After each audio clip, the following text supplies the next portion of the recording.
Nomad has the ability to pull all of your prices from your ERP system and render them on the storefront for end users to see.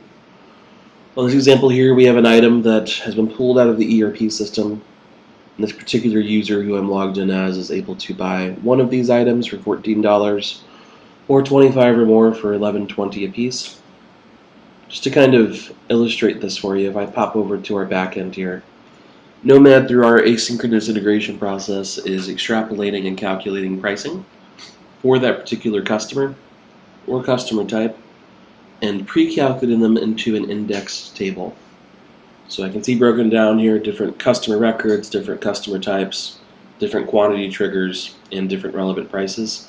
These all come from the ERP system itself.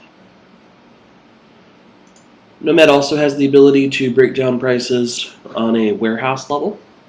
So if you have multiple warehouses and you price by warehouse, Nomad can display prices by individual warehouse location.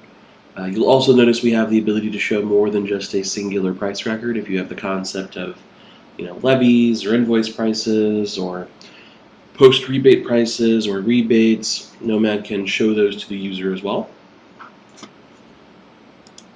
And we also have the concept of what we call calculated prices. So if you're making some sort of build-to-order item or configured item, Nomad has the ability for a user to get an instant price quote based on certain data points. So if I wanted a 9-inch version of this, Nomad can tell me that's too long, but if I wanted something a bit smaller, I can actually get a real-time price rate.